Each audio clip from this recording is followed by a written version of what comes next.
Hey everyone, with the iconic Dowerin Field Day fast approaching, where Euroz Hartleys is for the first time principal partner, we thought it was fit to catch up again for an update with Ben Macnamara, CEO of CBH, Australia's largest cooperative and a leader in the Australian grain industry. Thanks for having us on, Tim, and congratulations to Euroz Hartleys for your partnership with Dowerin Field Days. Fantastic event and looking forward to getting up there myself.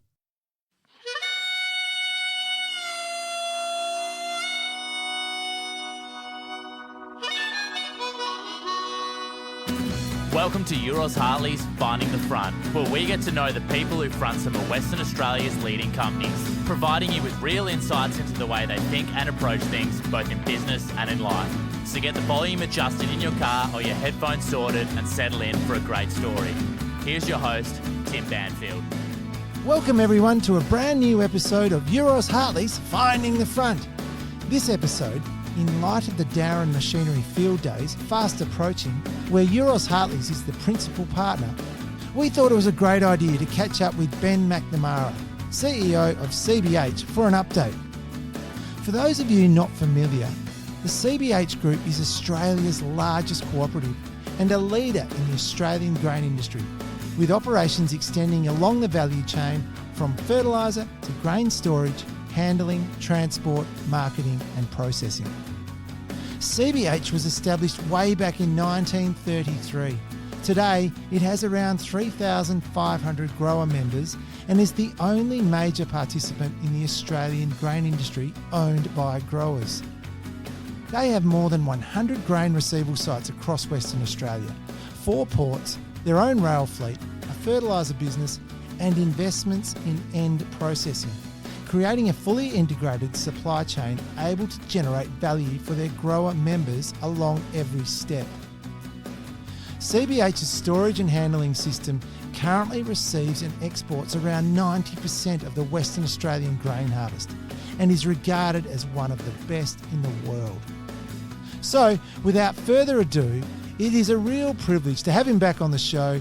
Please make him welcome the CEO of CBH, Mr. Ben Macnamara.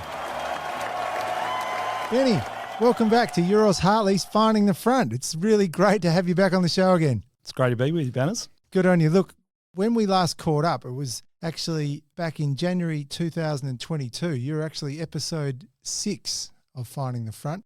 And at that point, you'd just taken on the role of CEO of CBH, which was a huge role at the time, and a lot has gone on since. You know, you've had some massive harvests to contend with, and you've had to make the adjustments and the structural changes within there to try and navigate your way through what has been a fairly challenging but prosperous period for CBH. Before I kick off, I just wouldn't mind you giving a bit of an update on CBH itself. Let's work from the perspective that we've got a lot of listeners online that would love to just get an update from what CBH actually comprises, and then we go from there. Okay, sounds good. So 3 core parts of our business: storage and handling, marketing and trading, and then a fertiliser distribution business. I'll touch on our investments in a second as well. Our storage and handling business got over 100 upcountry sites. They're every 30 to 40 kilometres. And then we've got 4 strategic ports dotted along the coastline, biggest of which is in Kwinana. I'll talk about the crop size a bit later. Yes. From a marketing and trading business perspective, we buy about half the crop from the Western Australian farmers, and then we sell that to our international customers. Our marketing and trading business is the largest exporter of grain in Australia. And then a growing fertiliser business, so it's doing around about 250,000 tonnes of granular and now liquid fertiliser. We buy that from international suppliers and then distribute it to our members. We've got some investments, as I mentioned, flour milling businesses up in Asia, 10 mills and also a malting plant. And then we've got a oat milling business here in Australia. So it's got plants in Bordertown, Dimboola in the east, and then at Forestfield here in Western Australia. Gee, it rolls off pretty well. It does. So for some of your listeners who may be familiar with GrainCorp, it's a similar business to that. It's probably our best peer. CBH is an iconic business, Australia's largest partnership, agricultural partnership. The episode 6 that we did back in early 22 was a very insightful look at your life, but also your career and how you got to CBH. The purpose of this is to really reflect on that over the last 18 months. And you've, as I mentioned in the intro, you have had some big issues thrown at you through your period, and it's just going to be fantastic for all the listeners across WA and Australia to just get an insight into these challenges, not only the size of the crops that were coming through, and hats off to rural and agricultural WA for being able to handle the size of the grain output that's occurred over these last couple of years. It's been amazing, and records have been broken. But then how has CBH been able to navigate, as I say, through these challenges and opportunities? So, Benny, I'd like to just start possibly from there and how you have gone about it in the pathway. Yep, sounds good. So, yeah, as you said, challenges, but also opportunities. And I think it's been a fantastic period for agriculture in Australia and certainly in Western Australia. So just to set the scene for your listeners, if we were sitting here 2 years ago, I would have been talking to you about an average crop of just over 14 million tonnes. And I would have been talking to you about the biggest crop we had of 16.6 million tonnes at that point in time. From an export perspective or outturns perspective, we would ship on average around about 13 million tonnes of grain every year. We would sell some into domestic markets, and the biggest export program we'd had was about 15 million tonnes at that point in time. So you fast forward to today. Yes. As you said, 2 amazing seasons. So 2 harvests ago, we received 21.3. The most recent, we received 22.8 million tonnes. So 30% bigger than that previous record and around about 50% bigger than the 5-year average leading to that period. Was that, Ben, the biggest in some 90 years since CBH was actually incepted in 1933? Yes, it was. And we've never done back-to-back record crops either. So remarkable to do that during that period of time. And obviously that's benefited out of the hard work of Western Australian farmers, but also a lot of innovation and technology coming to the fore there as well. So an amazing effort by WA growers, but also I think the industry behind it has played a really important role, as well as the weather and the rain gods. Well, yeah, we can applaud them because they have done a great job and we hope they continue. Tell me, with regards to starting out and taking this record grain production on board, there's a lot of improvements and changes that have occurred within CBH over the last 18 to 20 months.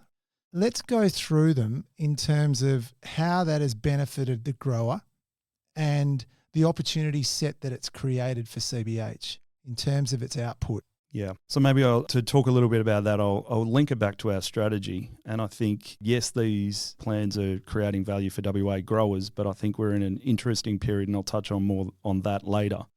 But everything that we do needs to link back to our strategy, and that was one of the first things that I focused on with our board. And we spent a lot of time talking about strategic direction. We obviously, like all organisations, had a strategy in place, but it was generally shorter term in nature. And strategies can tend to be as complicated or as simple as you make them. And in consultation with our board, we decided that we wanted a longer term strategy that was really simple to explain to our people and addressed some of our key challenges and opportunities. And so our strategy is really clear on our purpose, which is to sustainably create and return value for WA growers. And our beneficiary was another critical point as a cooperative that we were very focused on. And this is defined as our current and future WA grain growers. The future aspect is a really important one because we're, as custodians of the assets, we need to make sure that we're leaving it better than what we found it. Very similar to the way our growers think about their farming operations. When you look at the size of the crops or the grain receival that was occurring over the last couple of years, that pathway to strategy would include facilities, transport, shipping, port capacity, those sorts of things. And I know when you started, there was a challenge. And I know, not to jump in, but that was a real issue at the time. Yeah, it certainly is. And so one of the 3 strategic objectives we've got is to be able to receive and handle an average 22 million tonne crop. And we want to be able to ship 70% of that in the front half of the year. Where were you before that?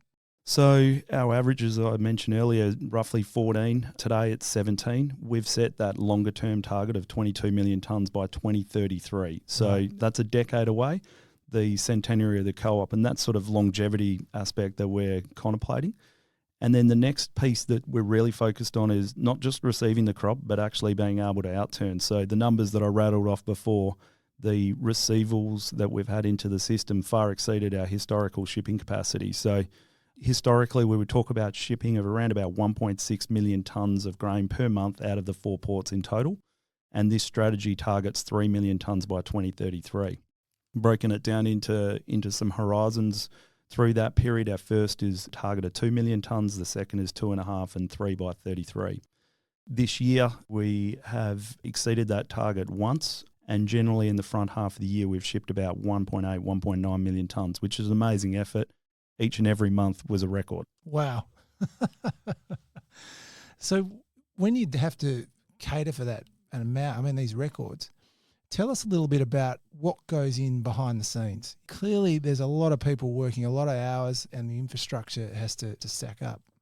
Yeah, spot on. So our supply chain relies on our frontline staff. It relies on suppliers, so both road and rail contractors. And there's a lot of thought that needs to go into how we actually organise that from a central perspective as well. So it's been really pleasing to see how this has played out. Last year we shipped record tonnes of 16.7. This year we'll go somewhere between 19 and 20 million tonnes of shipping, which is an amazing effort given where we've come from. How have we achieved that? So bringing on many more road contractors, that comes down to critically to a rate perspective. From a rail perspective, we swapped rail providers from Watco to Horizon, and Horizon bought 3 additional fleets. So we went from 10 fleets to 13, so a 30% uplift there, and that certainly assisted. And we've seen month-on-month rail records as well through better performance there. So you add all of these small wins up, banners, and you tend to see supply chain enhancements. But it has, over the last 18 months, it's relied on the goodwill of our frontline teams and also our contractors. Our strategy is about making sure that this is sustainable month on month, and that means we need the infrastructure doing the heavy lifting. The staff at peak within CBH gets to about 1,800, correct? So through the year, we would say we've got about 1,400 employees. Right. During harvest, that's where the number 1,800 is coming from. So we've employed about 1,500 harvest casuals. The last couple of harvests, given the size and magnitude of those, it's about 2,000. Right. And to get 2,000 people to work for us, obviously we've run different campaigns. We need about 4,000 applications, and what's been really pleasing is we've been able to get those over the last couple of years, which shows the appetite to work in agriculture and go out and have some of these life experiences that many people talk to me about. Just quickly, for those who would consider a job on the wheat bins, tell us a little bit about it. I mean, a great experience, as you say. Yep. So you're living in accommodation on site generally. Probably a couple of key tasks. One is in the receival shed. So that's being able to sample grain. Truck driver comes in, you take a sample and you work through the different requirements that we've got to segregate that. We also have weighbridge assistance, so it says what it does on the packet. And then obviously we have lots of people that need to work on grids. So each and every grid we'll have someone stationed at that to be able to receive the grower's grain. I think then it goes into the experience that people get out of it. So working as part of a team, leadership as people sort of come back year to year, and then that consultation and building relationships with growers throughout the state. So I think it's a fantastic piece for people to do, and it's remarkable how many people come up to me and tell me about how their experience of working on the bins and what it did for them in their later life and as part of their career. So it's a rite of passage in Western Australia. So strongly encourage people to go and apply. You got 4,000 applications. It's clearly popular. It certainly is. Yep. And it pays well during that uni holidays period. Certainly has put a fair few people through their university degrees over time. So Ben, I want to just come back a little bit to when you talk about increasing the facility or the infrastructure within CBH. So let's just start with the necessaries like trucking and transport, so rail. I noticed, for example, at the end of last harvest, you had to advertise for other farmers who wanted to partake in shifting more grain because you didn't have enough transport to do it through the CBH network. How was that received as an opportunity for the farmers or, generally within CBH as a method of moving grain? So what you see in the ag industry is when you put the call out for help, generally it comes. And certainly that's what we've seen over the last couple of years. So historically, we've seen around 60 to 70% of our grain go via rail. In the last 12 months, it's actually been more like 60% by road and 40% by rail. And so what this says to us is we need to improve our rail capacity. And so a few things that we've been doing here is, firstly, rolling stock. So we've recently placed the order for essentially to double our fleet of locomotives and wagons.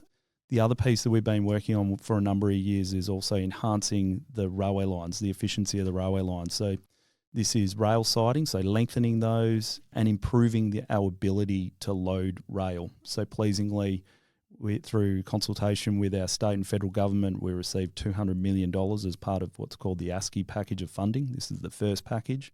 There's a number of key priority projects. Just for the listener, ASCII stands for?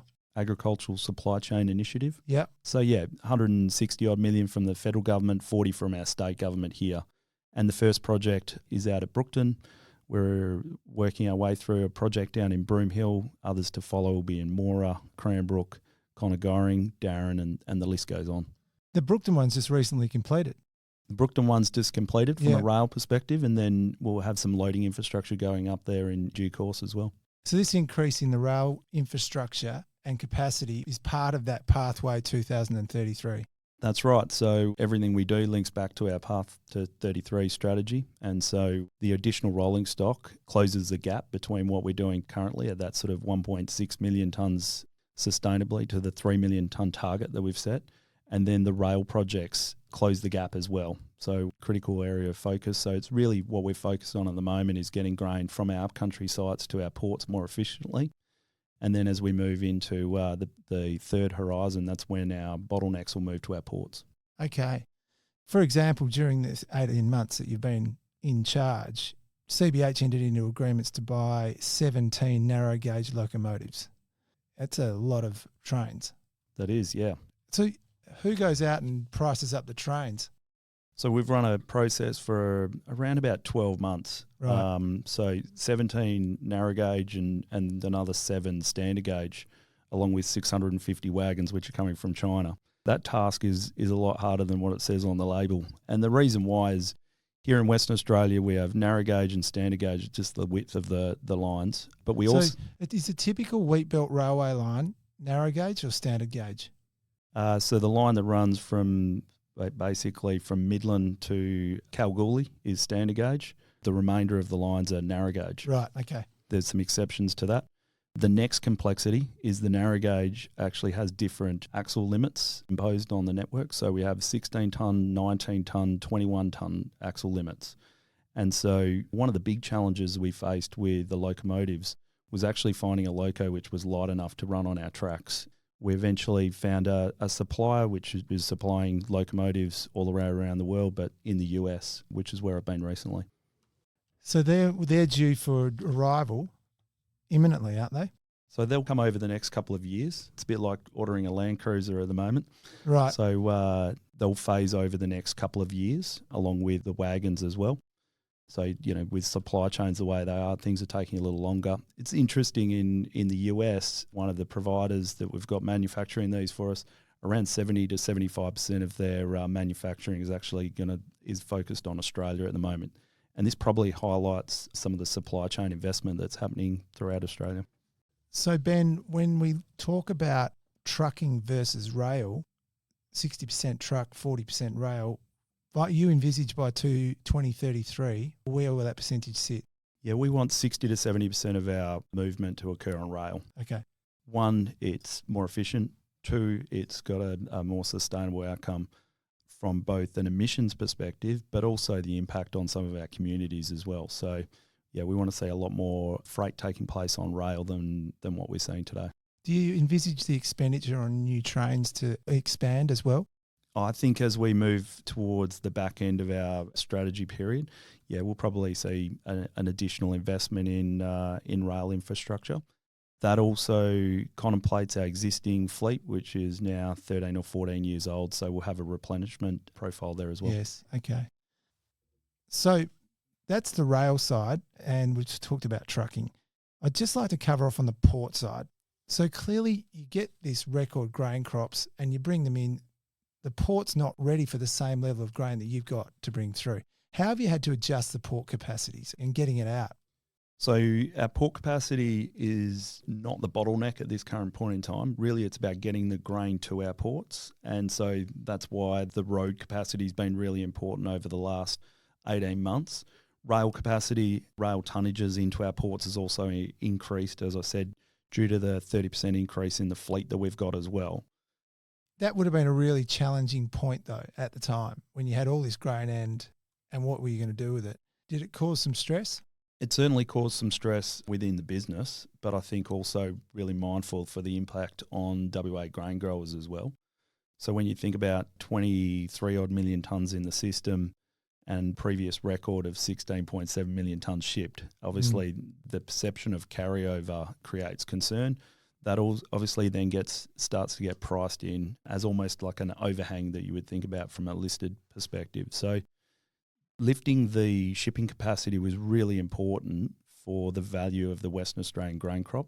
At the same time that this has been happening, obviously in the Ukraine, we've seen the crisis that's unfolding there.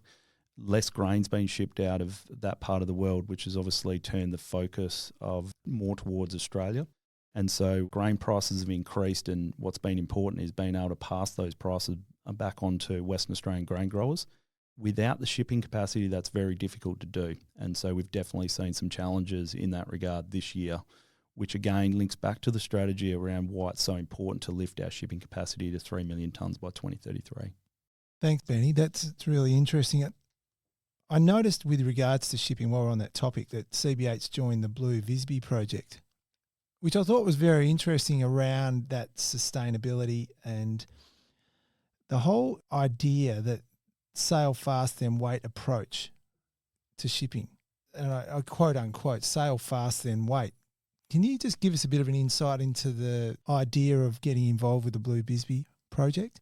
Yeah, well, when we look at our carbon emissions, shipping is a key component. So this is an area of focus for us as a business to be able to pass those benefits through to our end customers and to WA growers. So yeah, working with this project has enabled us to get more insights into some of the things that we can be doing to reduce our carbon emissions.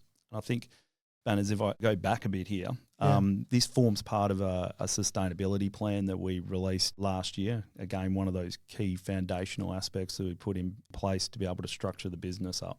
And so we've got 5 pillars in our sustainability plan. The 2 that are really critical for this discussion is around markets and also from an environment perspective. On the markets front, what we're seeing is different expectations from our customers and end users. Sustainably produced food is something that's becoming more and more important, as is low carbon emission products. So we've done a lot of work in that space from a markets perspective. Around 25% of the grain that we sell now is sustainably certified. On the environment side, we've set 2 targets internally. The first is scope 1 and 2 emissions, so a 50% reduction in that by 2030. And the second one is a carbon neutral by 2050. It looks at scope 1, 2 and 3 from our sites to our customers. When we look at that component, the shipping leg is very important, given the proximity to our international customers. Benny, just to continue on, with regards to the marketing and trading side of CBH, since you've become CEO, how have you seen the market pricing unfold? Well, this has probably mirrored other commodities, and we've seen a lot of volatility given the geopolitical environment that we've been playing with. So what's happened in Ukraine and Russia, what's happened in China, and then obviously there's been a food security aspect taking place here as well with some protectionist activities from various governments around the world. So we've seen grain prices at record highs, which mirrors what you're seeing with other commodity prices or other commodities. And then we've tended to see over the last little period grain prices starting to track sideways or slightly down. I think over the most recent harvest, the other aspect that's been at play here is the crop sizes exceeded the supply chain capacity. And so that's had a perverse outcome when we look at the supply and demand fundamentals here in Western Australia. And we've sought to address that through adding additional capacity, as we've been talking about. Yes, okay. And then we're also seeing some changes around global flows with things like canola, given production in the Northern Hemisphere, and also some of the carbon targets that are being set in the US as an example. If we go into barley as an example, a lot of our barley over the last couple of years has gone into the Middle East and particularly into Saudi. And as you would have seen recently, the tariffs have been lifted from China, and the ban on CBH grain exporting into China has been lifted, which is really critical for us, but also critical for us getting value to WA grain growers. That's fantastic news. It really is fantastic news. Yeah, very recently we've just been added to back to the exporters list. I think what this demonstrates is some of the strong work that our government has done over the last 18 or so months, bringing that trade back on and strengthening that relationship, which is a really important one for Australian farmers. Yeah, I think they've done a good job in this area, and it's really pleasing to see ourselves back on that list. With regards to what you're saying, if we just go back a step and you talk about the strategy, and we've gone through some of the pivotal points around rail, truck, ports, sustainability and your environmental positioning. We talked about prices and the markets. Tell us a little bit about what's going on around the world. Now, I do know you've just come back from a trip into the US, which was recently in June, and you looked at what the rest of the world was doing and things like automation and what is going on and best practice. What did you find out and what did you learn? Yeah, so in the US are big exporters of grain, corn, soya and wheat. And what we want to do is go and have a look at some other supply chains which export grain and see how we compared to what we're seeing in other parts of the world.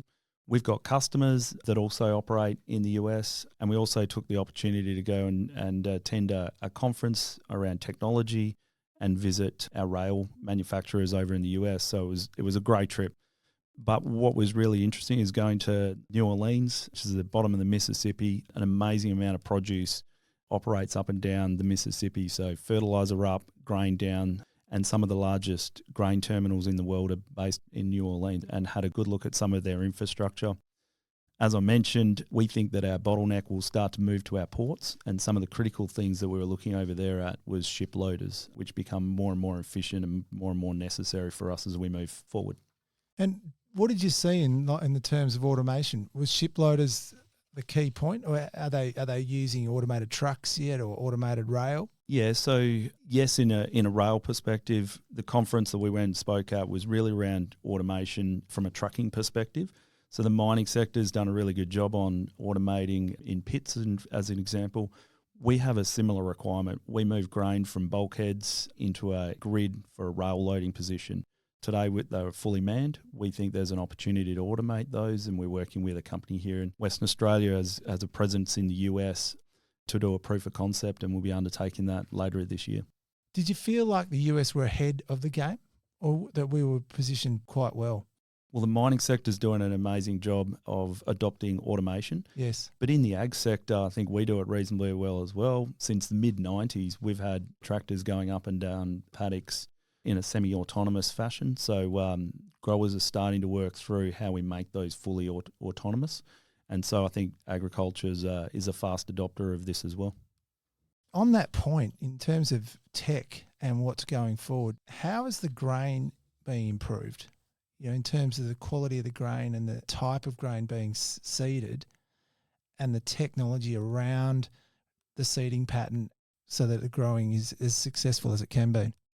Yeah, I think that's a fascinating question, because if we look at those crop sizes I talked about, one of the reasons why the crop sizes increased is the investment in seed technology. Yes. Here in Western Australia, we have a company called Intergrain, which is partly owned by the state government and a grains research body. And they continue to develop new, particularly barley varieties, which are high yielding and better from a malting perspective for our beers, banners. And recently they've launched a new variety which has a 10% yield uplift on the previous grain variety. So that means that we've got more profit. Did you say 10%? 10% uplift, which is what is driving the bigger crop. But I think it also improves the viability of Western Australian grain farmers as well. So that's a key reason of why we need to be able to handle these bigger tasks by receiving the grain, but also out-turning it. That is fascinating.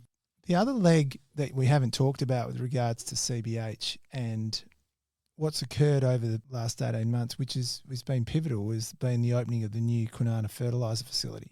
Okay. Now, fertiliser clearly has an important role to play in agriculture. It does come back also to the question around rising input costs for the farmers as well. So could you just give us a bit of an insight into what the end game is with CBH around fertiliser? And, you know, you're looking to grow that side of the business. I know you have with this new facility, you've got the capacity to store 32,000 tonnes of liquid urea ammonium nitrate and 55,000 tonnes of bulk granular fertiliser. How's that going to play out? Yeah, so as part of our strategy, this is one of the three objectives. We want a 15% market share in the fert space. And currently, where are you sitting? We're just under 10% right. today. And that fert plant that you've just talked about helps take us on that journey. That facility is our first foray into being able to receive and outturn liquid fertiliser as well, which is a really important ingredient for WA grain farmers. So, yeah, we want to continue to play in that space. We want to provide good transparency and visibility on pricing for Western Australian grain growers, and we want to be able to enable them to use this technology that's available. We can then leverage the supply chain that we've got. We've got a liquid berth down at Kwinana Grain Terminal where we can receive the liquid fertiliser, which obviously provides those efficiencies for WA grain growers, and we can pass those benefits through. The next aspect is also, when we talk about that sustainability plan, fertiliser is a key aspect in terms of the carbon. And so this enables and puts us at the forefront of being able to drive down carbon footprint from a grain growing perspective. Fertiliser got amazingly expensive. I'm just trying to put some context around that for the user of that fertiliser and why the cost was so much. Yeah, so if you look at it from a grain grower's perspective, yes, grain prices went up considerably, but input costs went up considerably as well. So, you know, we might look at a tonne of urea at sort of historically 450 odd tonnes. It got in excess of $1,000 a tonne for a period of time. It's normalised back down sort of in the 600s. What drove that is obviously Ukraine and Russia are big producers of fertiliser. China also banned exports of fertiliser for a period of time as well to reserve their stocks for local demand. So we had a number of different things playing out in the input space. Chemical prices did the same thing, and then obviously growers are dealing with higher wages as well. So their cost structure has gone up considerably. Margins have probably stayed relatively flat through that period. Sure. Okay. But with commodities coming off a little bit, when you look at the CBH fertiliser offering, is that something that you can see foreseeably that it's sort of going to level out a little bit now? It's a hard game to predict that one in the fertiliser space, but really what we're about is providing transparency to WA growers on what pricing should be when we're sourcing that from international suppliers. So, yeah, it's an important one of providing transparency and ensuring we've got a competitive market in that space here in WA. Thanks for sharing that. It's really just good to understand. When we look at the CBH business now going forward, here we are in 2023. If we were to roll out that strategy, the 10-year plan out to 2033, so the pathway to 2033, what are the sort of goals over the next 10 years that we could identify for the listener you want to meet? Yeah, so I'll link it back to the strategy. So we want to be able to ship a maximum of 3 million tonnes per month in the front half of the year by 2033. Yep. We want to be able to receive a crop of around 22 million tonnes on average. We think the crop might be 28 to 30 million tonnes by that stage, so having the receival capacity to handle that. Just to pause there, at the risk of going over some old ground but on the strategy, but that increase from 22 million tonnes to 28 to 30 million tonnes over that period of time will be because of? I think the seed technology aspect is a really key part of this. I think the agronomic practices applied by fantastic farmers in Western Australia, and I think we'll continue to see an improvement in the equipment that farmers are using here in WA as well. I think hectares will stay relatively the same. Okay, yeah, thanks. Yeah, so that's the first aspect. I think the second one is being able to export 50% or being able to trade 50% of the Western Australian crop to international customers. This is through our marketing and trading business, and that means you've got to have the people, process, systems, funding, risk limits to be able to do that. And then the third aspect is having a 15% market share in the fert space. So those are the three critical aspects that that we'll focus on over the next period. Just fantastic. And then with the introduction of automation where you can. Yeah, so if those are our strategic objectives that I've just talked through, I think then how do you enable that? Yes. There's three key pieces. Firstly, it's around people. Second one's the technology enablement. And then the third one is around the infrastructure and assets that we're deploying through our network. So technology will be a really critical aspect, and it then couples in with providing our people with better information to get more out of our existing infrastructure. Excellent. So this has been just fantastic, Benny. Really good insights. Look, as you know, just to move left field a little bit, Euroz Hartleys this year is the principal partner of the Dowerin Field Days. As both of us are country boys, growing up, we both have experienced the Dowerin Field Days. It's an iconic event, isn't it? It certainly is. I can remember going there as a kid myself, and it's a great day out. CBH gets right behind it. You've got a tent this year. We do. I think it's fantastic that Euroz Hartleys is involved. It is a fantastic event. It's a great opportunity to go and mingle with many of the industry players, and also, plenty of growers out there that are willing to have a conversation. And it's great to also see some of the other exhibitors, what they've got on show, and some of the things we're talking about on this program today. You get to go and see them in real time. Absolutely. They've got 500 plus exhibitors this year, which is just sold out very quickly. And it's looking like it's going to be enormous. I think last year they had something like over 20,000 attendees. So it's an enormous event. But Euroz Hartleys is very, very proud to be the principal partner. We've got our site on Site 42 at the Oval, not far away from CBH, I remember from last year. Yep, we'll be just down the track. But I think the number of exhibitors and also the number of people going out there just demonstrates the vibrancy that's taking place in the ag sector at the moment. It's a great place to be at the moment. It's a great sector to be involved in. Yeah, look, absolutely. We can't wait. August 30 and 31 out at Dowerin. So looking forward to seeing everyone there. If you can, don't hesitate, particularly the Finding the Front listeners. If you want to come through and have a chat, please don't hesitate. We'd love to see you. In fact, anyone who wants to come in and introduce themselves to us. Benny, without spending too much time on other things, but it's been a great insight, but how's life outside of that going? You're flat out with junior footy and those sorts of things? Certainly am. Love getting involved in the pursuits of my kids, and I think as a CEO, that's something that you just need to make sure you're focused on, given the amount of travel and things that happen outside of work. Look, Benny, on behalf of Euroz Hartleys Finding the Front and all of us, the listeners included, thanks a lot for taking time out of your busy schedule. I do know you're flat out and you've got a lot on your plate at the moment, but the fact you can come in and give the Finding the Front listeners an update is just fantastic, and we do look forward to more of them as we go ahead. So thanks again for coming along. Thanks for having us on, Tim, and look forward to seeing some of your listeners out at Dowerin. Good on you. Thanks a lot, mate. Cheers. Thanks for listening to Euroz Hartleys Finding the Front. This podcast is for general information purposes only. Please check out eurozhartleys.com for more information. Euroz Hartleys holds Australian Financial Services Licence 230052.